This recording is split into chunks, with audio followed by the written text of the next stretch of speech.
Welcome to Psalm 120, a very short psalm after the longest psalm or the longest chapter in the Bible. It begins and it says, "The afflicted soul cries out." I'll read a little of the Greek and then we'll go into the psalm.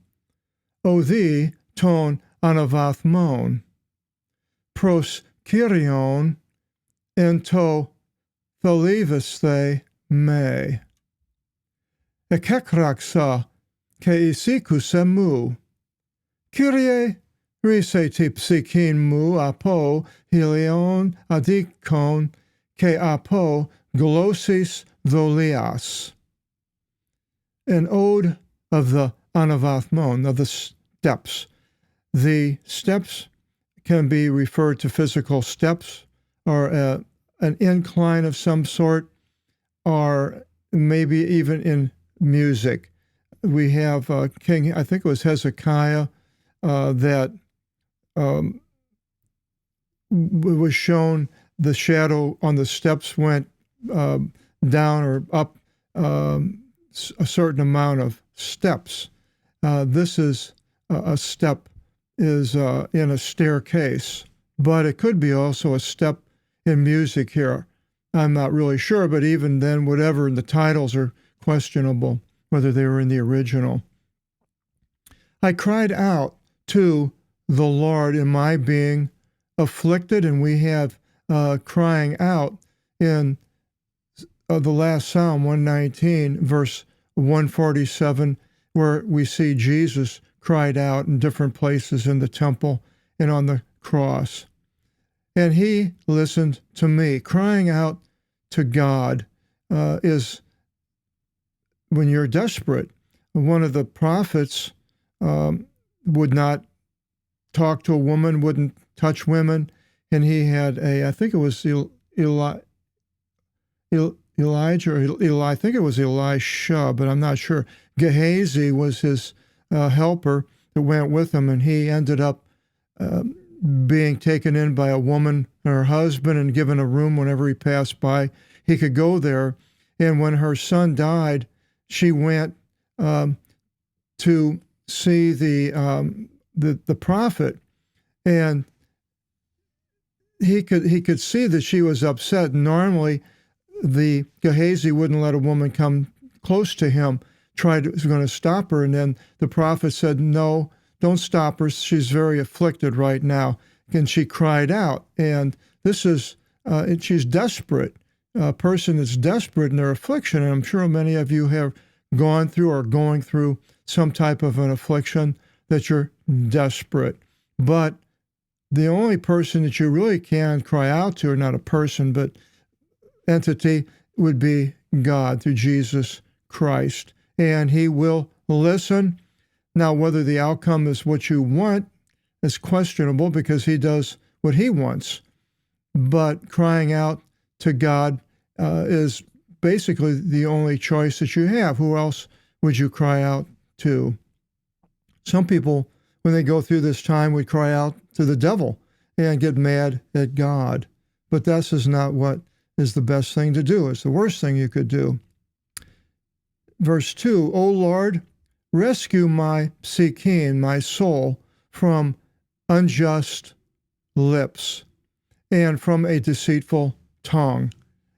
People, basically, that are unjust. Now, the lips are what's on your mouth, and your tongue is what's inside. Neither one of the lip is not unjust. It's just a piece of skin. And the tongue is sort of a muscle. It's not deceitful. It's just a muscle. But this is a figure of speech for the person that has these attributes of being unjust and deceitful. There's a number of books that are written about figures of speech. I can think of Bullinger's. If you can get a hold of one of the books with figures of speech, it's fantastic, and you'll see how many figures of speech there are in the Bible. What may be given to you and what may be added to you to the deceitful tongue. Well, this is, how bad can it get? How bad can you get if you're deceitful and you're speaking deceitful? What worse can you be? The arrows of the mighty, Dina too, the dynamite comes from the Dina. Whenever you see the Dina, has to generally do something with strength or might. The arrows of the mighty are being sharpened with the solitary coals, sort of like tempering steel or sharpening the arrow's points. And the arrows of the mighty are being sharpened. So now the mighty here, I would think, would be the mighty people coming against us. Then it's also used by God, the coals, the tempering of this deceitfulness, that they make it so it's very deceitful, that they can lie to you and do things, and they sharpen it so they can be better. Like con artists, they confidential artists, they people that con women or men, all kinds of people. They sharpen it and they know how to find the weaknesses of a person. If a person is very what's the word for it? Wants money, then and it will go at any extremes, then they'll use that weakness of a person to con money out of them. They've sharpened their skills. Then in 5 it says, "Alas, for my sojourn was far," and whoever wrote this, "I encamped with the tents of Kedar." And the tents of Kedar were probably the Bedouin, which were in northern Saudi Arabia. So somehow he went there, and there's these black tents that they had, were very famous. So he went afar, it says. Reminds me of the parable of the son that went, what was it called? The prodigal son, who went and got his money, his inheritance from his father, went out far and got away from God and ended up eating with the pigs. But then again, he decided he'd be better off going back to his father, and he did, which was a type of story for a parable for us. If we have gone far, we can always go back to God as long as we're in this life. My soul sojourned much with the ones detesting peace, and I was peaceable whenever I was speaking to them, and they waged war against me without charge. So a person that has distanced himself from God, I distanced myself from God for 13 years. I wanted to do, back in the 60s, early 60s, until 79. I wanted to do what I wanted to do, how I wanted to do it, whenever I wanted to do it, and walked away from God. And disaster struck my life. Other people can be distanced from God, and sometimes it's their fault, and sometimes it's not.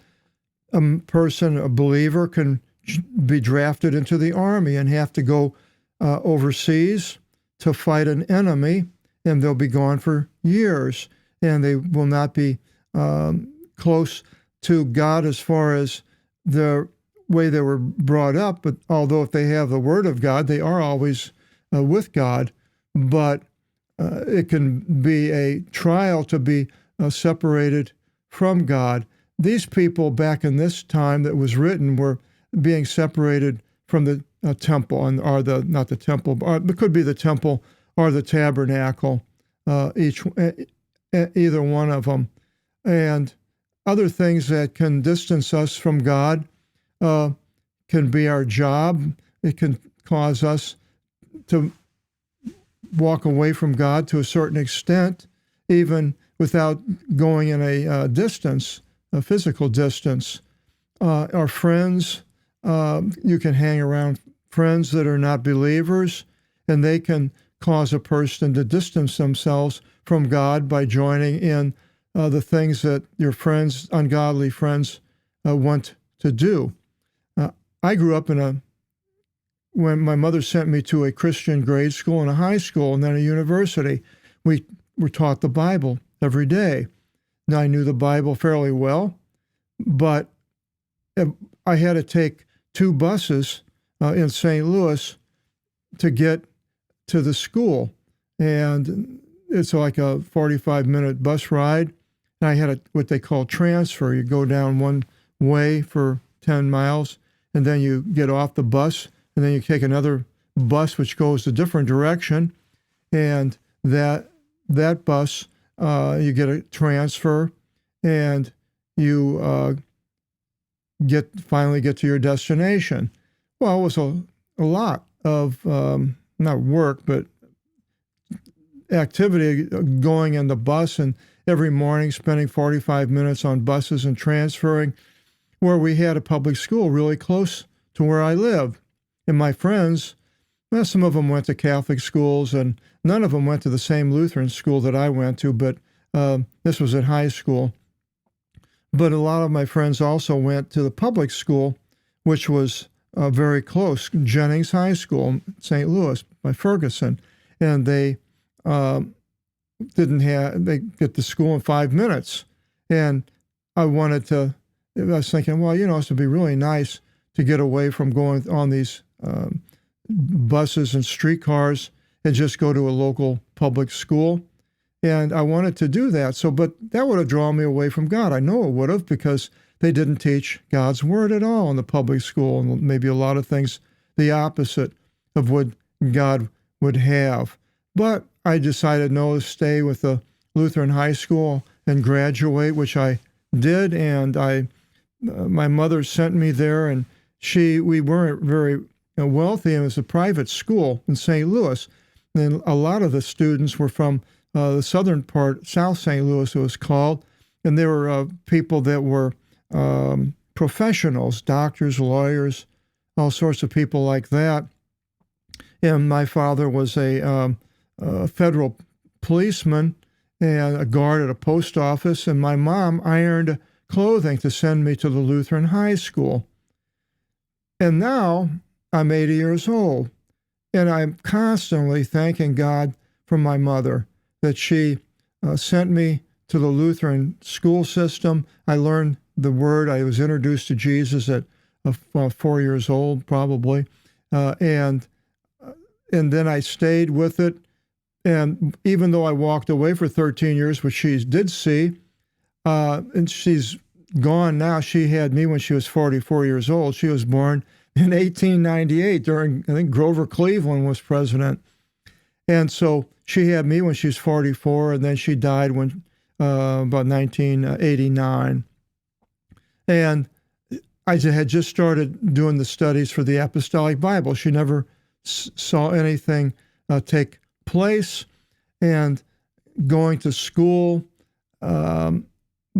all this money that she spent and working, she never saw the fruit of it within me. May have thought, well, what a waste of money. He's not going to be doing anything with his life. But God came and changed everything. And the first thing I want to see after Jesus is my mother, to say, Mom, Lord really did a wonderful thing in my life, Laura. Mom, thank you very much for sending me to the Lutheran high school. I'm just so thankful that you stayed with me in all that time. So my soul sojourned much with the ones detesting peace, all these people that pull us away, and joining evildoers is not a good thing. I think we have to look all the time also at who we're meeting and talking. Are they going to draw us closer to God? Are they going to draw us away from God? Or have they been brought into our path to be witnessed to by God? And we have to be careful of the ones who want to pull us away from God. I have one friend, I'm almost given up on him. He has one that fits the description of that, but he's been replaced by another man who seems like he wants to know God. He's been put in my path. And so I don't want to join evildoers. We have to look in everybody that we are dealing with in business, school, whatever it would be. And then the result of that, it says, I was peaceable whenever I was speaking to them, that they waged war against me without charge. So peaceable whenever I was speaking to the ones that want to do bad things. And then if you stay with them, they're going to wage war against you. I put this arrow, so I move this against to be part of this word here. And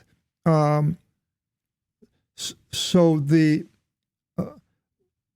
one friend that the acquaintance who is always coming against the things that I care about, people, are God.